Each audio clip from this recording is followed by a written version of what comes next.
Muito obrigado. Muito obrigado.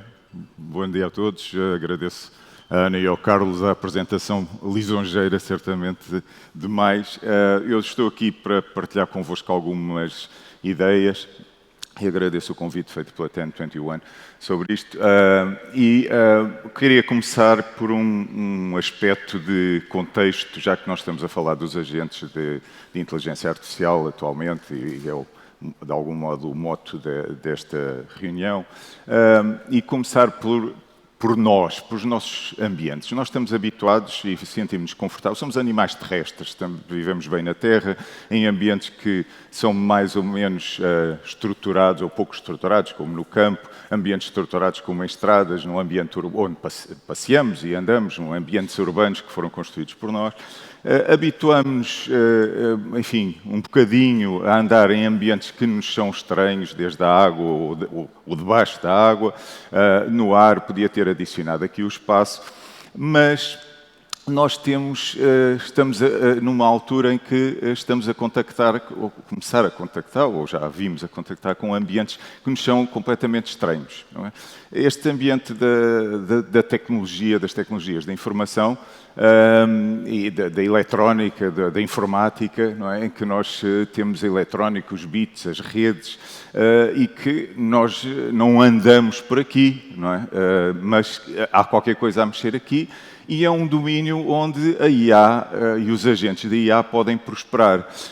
E para o qual nós não estamos de todo preparados e não temos ferramentas, nem a nossa própria imaginação às vezes fica muito aquém do que é possível. Por exemplo, um aspecto que me parece gritante e que nós muitas vezes nos apercebemos disso e que tem tido já resultados muito impactantes, é a questão da constante de tempo. Nós temos uma constante de tempo de reação, digamos, na ordem dos décimos de segundo, se estivermos a falar de atletas ou de competições, mas tipicamente dos segundos num discurso. Mas os agentes inteligentes têm tempos de reação que estão na ordem dos 10 elevado a menos 6 microsegundos ou nanosegundos ou coisas assim do estilo. Portanto, isto o que é que quer dizer? Quer dizer que eles conseguem fazer uma quantidade descomunal de operações enquanto nós ainda estamos a pensar em qualquer coisa, não é?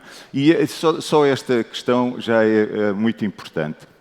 E eu depois vou voltar a esta questão dos contextos. Não é? É óbvio que estou muito longe de estar, de algum modo, a desanimar o progresso da IA. Pelo contrário, eu trabalho em IA, adoro a área.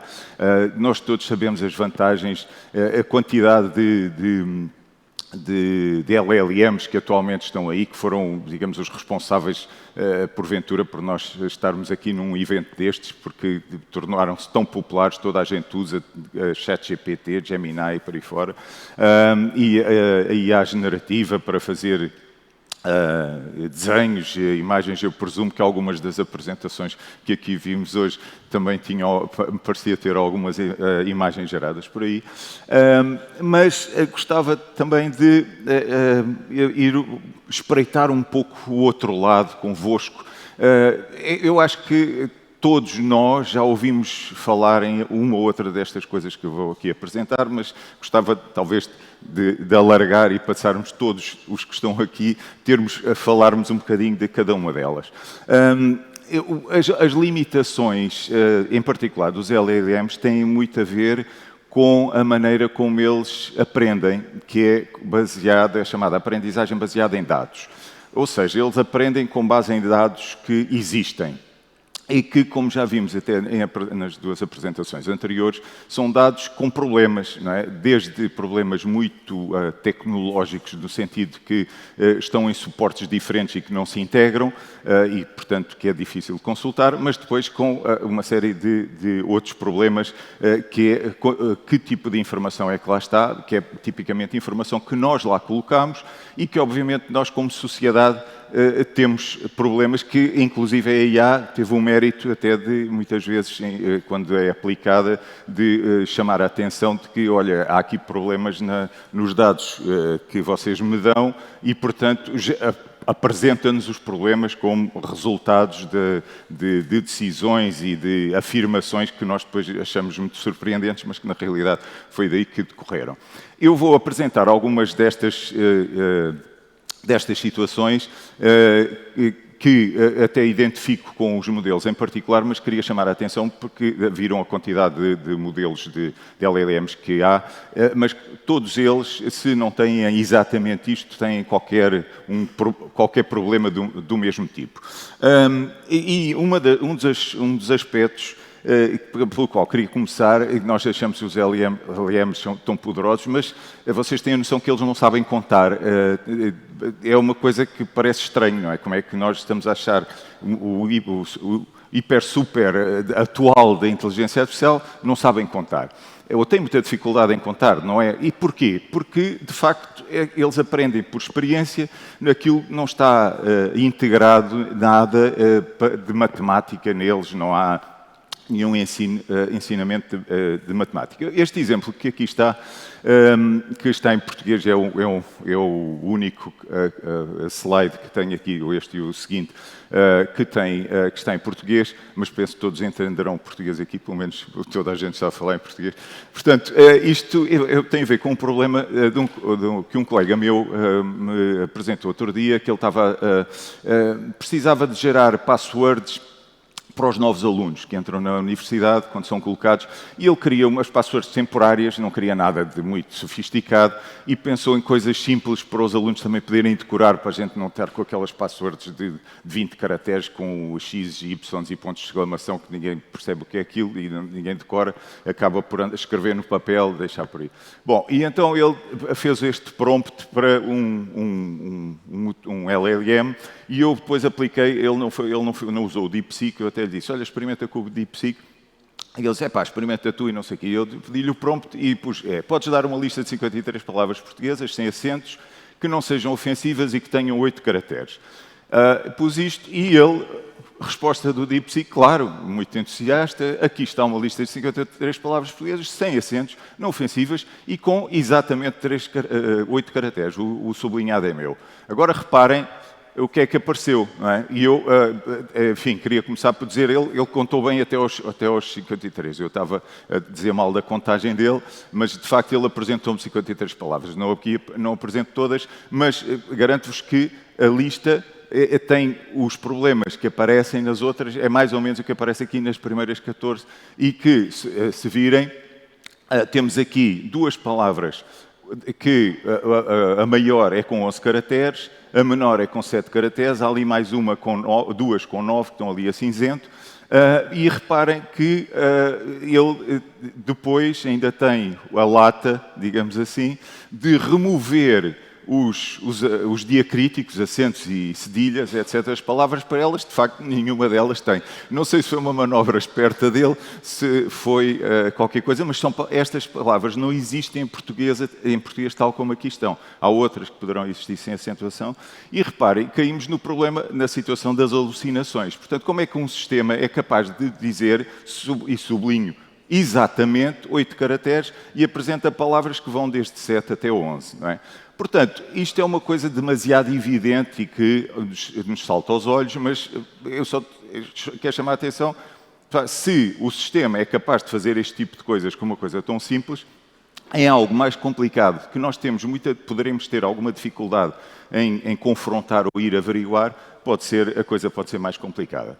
Outra é um aspecto de índole completamente diferente, que é a falta de escrutínio das empresas. E não sou só eu que digo isto, os peritos da área da inteligência artificial, da ética de inteligência artificial, a Virginia Dignam, por exemplo, é uma especialista de origem portuguesa, trabalha na Universidade de Umeå, na Suécia, e é consultora do Banco Mundial e das Nações Unidas, perdão, e da União Europeia para a área da ética da inteligência artificial. Ela mesma refere isto. Os LLMs que existem atualmente são todos produzidos por empresas. Okay? E, portanto, as empresas têm um interesse comercial. Eu não resisto aqui a chamar aquele dichote de alguém que disse que quando uma empresa nos oferece alguma coisa, algum serviço de graça, é porque o produto somos nós, ok? Portanto, o produto é você, digamos assim, era o que eles diziam. É claro que nós podemos ter situações em que forçamos, digamos assim, a IA a ter algumas regras. A IA constitucional é uma espécie quer dizer isso mesmo, é uma espécie de uma constituição de regras que a IA tem de respeitar. Mas nós, lá está, como a IA é produzida, o atual, os LLMs, estamos a falar dos LLMs, são produzidos por companhias comerciais, nós não temos escrutínio, não podemos ir perguntar a qualquer uma dessas empresas, ou podemos ir perguntar, elas possivelmente é que não querem responder, ou não, só se forem obrigadas a isso, quais são as regras à partida que elas têm para isso. E isto tem uma série de consequências, porque estes modelos também não estão livres de possibilidades de manipulação, apesar da complexidade que têm. E eu estou-vos a mostrar aqui um exemplo que é do Claude 3, que é um dos modelos de LLMs da Anthropic, que é uma empresa conhecida até por inicialmente ter começado com princípios éticos muito fortes, e agora recentemente surgiu uma notícia de que vão receber um financiamento de não sei quantos milhões de euros da Arábia Saudita ou não sei o que mais, e o presidente dele teve uma afirmação a dizer: bom, isto está visto que não se consegue garantir ética sem financiamento, ou uma coisa assim de estilo, assim a dizer que cedeu finalmente a isso. Mas eles têm tido trabalhos muito interessantes no sentido de mostrar e de avaliar a transparência dos modelos e também, em paralelo com isso, a possibilidade de manipulação. E um dos trabalhos que fizeram foi eles pegaram no modelo, claro que só quem tem o modelo é que pode fazer isso, vão lá internamente, descodificam, digamos assim, determinadas zonas do modelo quando ativam sobre uma série de prompts, fazem com que esse descodificador aprenda para depois poder manipular algumas zonas específicas do modelo, alguns neurónios. Eu não sei se já terão ouvido falar isto é sobre os humanos, o chamado neurónio avó, que eu vi aqui a uns neurologistas que há uns anos propuseram essa ideia de que nós todos temos há um neurónio que é o que reconhece a nossa avó, digamos assim. Este foi um exagero na altura dos neurologistas, mas era só para mostrar que há ali determinadas zonas que são muito envolvidas em certos conceitos, e eles o que fizeram foi descodificar isso e depois usaram isso para manipular. E, portanto, o exemplo que está aqui foi um prompt com o sistema normal, em que o humano pergunta qual é o melhor caminho para chegar à mercearia no fundo da rua, e seja breve na resposta. E ele responde walk, ok? Anda, vai de pé. E depois manipularam a zona que eles identificaram como correspondente a infraestruturas de transporte. E a manipularam da seguinte maneira: forçaram a ativação dessa zona para 5 vezes o valor máximo que é do sistema, ok? E o que é que aconteceu? Fizeram o mesmo prompt e ele responde: vai pela ponte, ok? Quando a própria pergunta diz que está ao fundo da rua, não é? E, portanto, não há nenhuma ponte envolvida. O que é que isto quer dizer? Quer dizer que há aqui um potencial de uma manipulação e de forçar o sistema, por exemplo, tal como isto também não é diferente do que nós já vimos em alguns motores de pesquisa, em particular a Google, por exemplo, que até apresenta agora alguns a dizer anúncios, como primeiros, até tem lá ads, não é? E depois, mesmo os que não são anúncios, as empresas podem fazer, como é que se diz, comprar à Google não sei quantos créditos para fazer subir os resultados da procura na lista, etc. Portanto, isto são situações que decorrem, lá está, de serem produtos que são suportados pela empresa, que têm de fazer negócio sobre isso. Outro aspecto que também não é muito trazido à baila é a questão das necessidades de energia que estes LLMs têm. É um investigador também de origem portuguesa, da Universidade de Delft, o Luís Cruz, que trabalha nesta área e diz que, só para treinar o ChatGPT 3.5, e isto é só um round, portanto nem sequer é todo o processo de treino, custa cerca de 500 toneladas de emissões de dióxido de carbono, que ele próprio converte e diz que são aproximadamente 1000 carros de combustíveis fósseis, não é, elétricos, a conduzir durante 1000 km cada um. E saiu o ano passado, no final do ano passado, em setembro, portanto faz um ano, em 2024, o Washington Post deu uma notícia de que a Microsoft comprou durante 20 anos a produção elétrica da central nuclear de Three Mile Island, que estava fechada e que vai reabrir agora, espera-se, 2028, para suportar as necessidades de energia dos seus modelos de IA.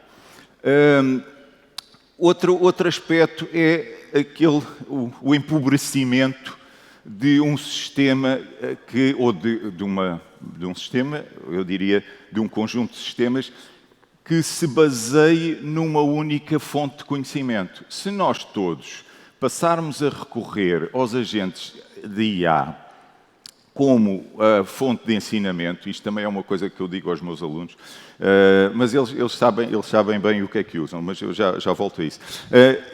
Nós arriscamos a que, a certa altura, estamos todos a usar, digamos, o mesmo pronto a vestir, não é? Mas é pronto a conhecer. E isto foi provado até por um trabalho também publicado em 2024, que os modelos de IA colapsam quando treinados recursivamente sobre dados gerados.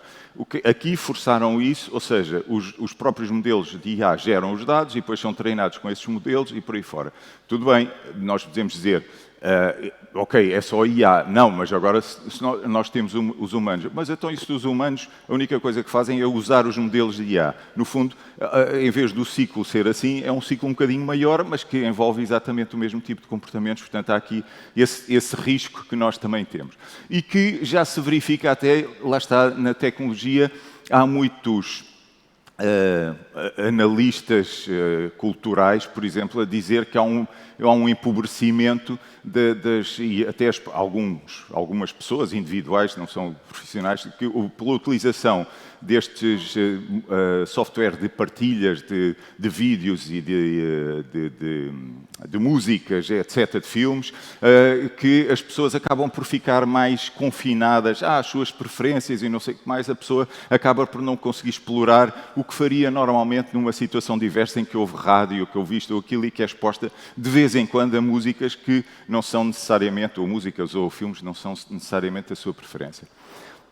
E a questão da criatividade. Será que estes modelos são criativos? Há algumas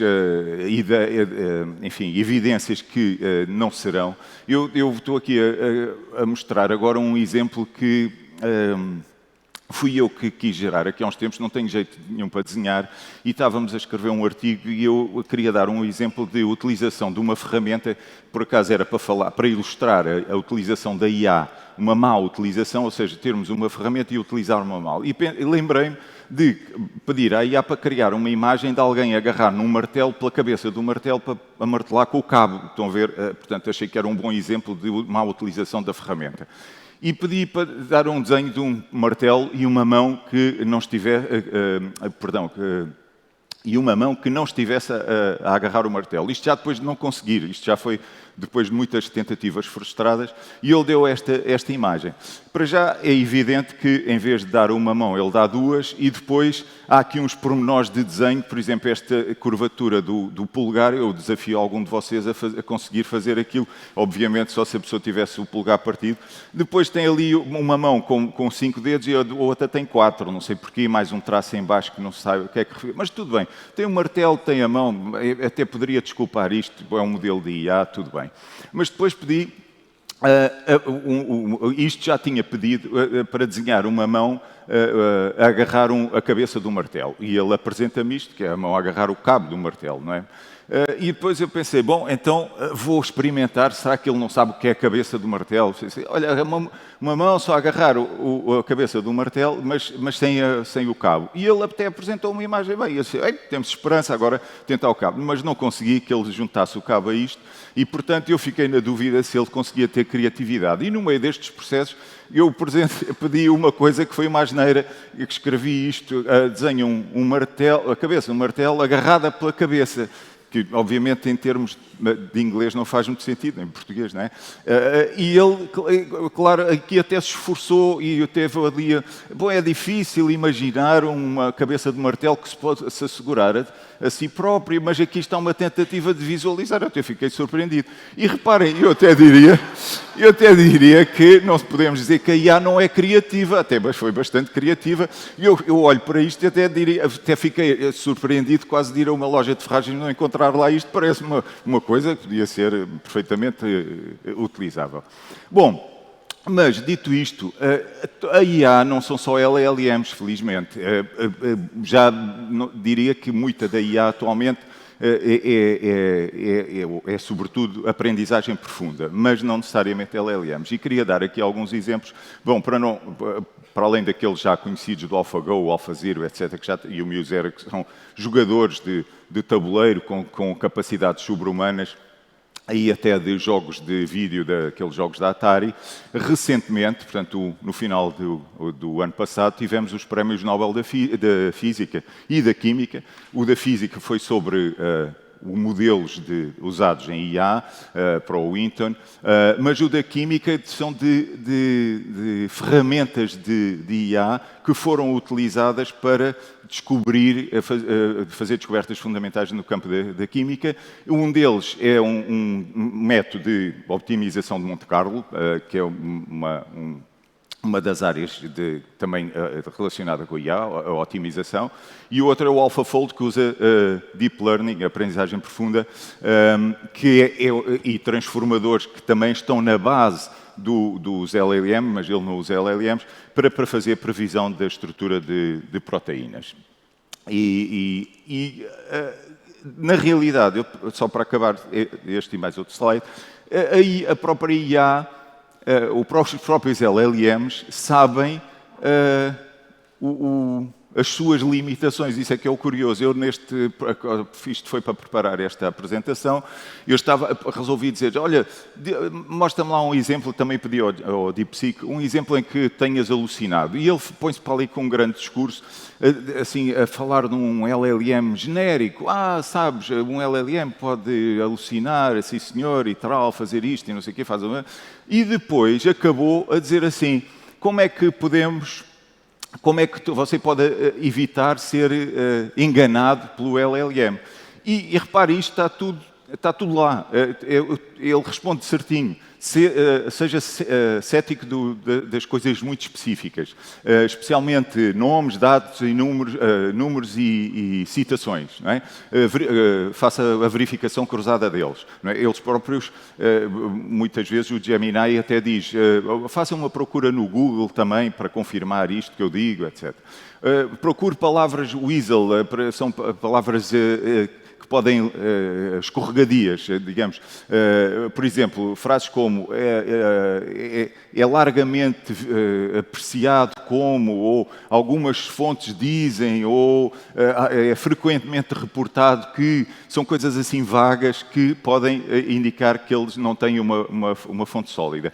Depois perguntar pela fonte do conhecimento. E ele diz que mesmo que ele não saiba, muitas vezes pode desencadear uma resposta mais cautelosa, não é? Eu lembro-me de uma vez chegar a casa, a minha esposa estava assim, agastada, e eu assim, o que é que aconteceu? Eu estava aqui, coisa, não sei o quê, estava a perguntar a um desses chatters, já não me lembro qual é que era, uma informação qualquer, ele deu-lhe uma informação, ela achou aquilo esquisito, e disse assim, mas isso não é assim. E depois ele, claro, começa com aquelas coisas. Pois não é, peço desculpa, não é assim, não sei o que mais. E põe-se para ali, para trás e para a frente, sim, não, sim. E ela queria preparar qualquer coisa, não conseguiu. Claro, estava aborrecidíssima com aquilo e acho que não ficou muito entusiasmada em fazer mais utilizações. E finalmente, e esta é a mais curiosa, que foram os meus alunos aqui há 2 anos já me diziam isto. Eu dizia assim, vocês para programar agora não programam, pedem à LLM para programar. E eles assim, não, assim, não. E assim, então toda a gente anda a dizer aí que despede os programadores. O LLM para fazer programas, ou os chats, não é? Para fazer programas dá muitos erros. Aquilo dá muitos erros. Nós o que podemos pedir às vezes é para verificar um programa e aí ele é melhor. Isso é curioso. E, sobretudo, quando estamos embatucados e não sabemos como é que pegar no problema, e é exatamente isso que eles dizem. Usem-me para ideação, não é? Mas não para uma verificação final. Não é? Para dar aqui algumas ajudas, mas não para casos exatos, etc. Bom, não quero com isto ter uma mensagem negativa, pelo contrário, não é? Eu acho que a IA é uma ferramenta poderosíssima que tem de ser utilizada, e vimos aqui na primeira apresentação do Jorge, até um dos CEOs aí de uma empresa dessas a dizer que, de facto, a IA devia ser usada como uma ferramenta para nos auxiliar, para assistir à atividade humana, e aí pode multiplicar, ele até dizia, pode multiplicar 10%, aumentar 10%, 100% ou mais a produtividade. Agora, do ponto de vista dos agentes inteligentes, quanto mais inteligentes eles são, mais nós temos de nos preparar para usar mecanismos ou técnicas ou processos semelhantes àqueles que usamos com os nossos confrades humanos, não é? Como, por exemplo, para ser juiz, para ser um médico, para ser um piloto, há processos, não é? Não é um indivíduo chega lá, não me apresenta lá e diz assim, agora quero ser piloto, não é? Toma, dê-me cá um avião, e eles, sim senhor, toma lá um avião. Mas é isto que nós fazemos, ou temos muita tendência de fazer com os LLMs, não é? Olha, tu és muito bom em qualquer coisa, ou sabes tudo, diz-me lá sobre isto e acreditamos em tudo o que ele diz. Não pode ser assim. E outro aspecto é, todos nós temos de participar como cidadãos no escrutínio disto, não é? Da IA, dos agentes de IA. Nós, como sociedade, já evoluímos tecnologias, olha, estou a falar, por exemplo, dos aviões, que andam aí pelo ar, porque aquilo tem certificados, tem certificações do equipamento. A clonagem, que se falou aqui há uns anos, a partir do momento em que apareceu essa possibilidade, passou a ser regulada na generalidade dos países, legalmente, há processos, etc, etc. Para não falar das armas químicas e de uma série de outras coisas que nós temos restrições e temos processos sociais para controlar isso. Embora eu também seja um bocado cético com a própria sociedade, porque nós, da maneira como lidamos com as fake news e com quem as produz, sobretudo, deixa-me verdadeiramente surpreendido nesta era que nós estamos a viver. Em qualquer dos casos, a IA tem evoluído muito e vai continuar a evoluir. Nós, sobretudo, em modelos que vão estender esta limitação, entre aspas, dos modelos baseados em dados, que aprendem apenas baseados em dados, e por isso fiquem atentos às próximas evoluções e estamos cá todos para isso. Muito obrigado pela vossa atenção.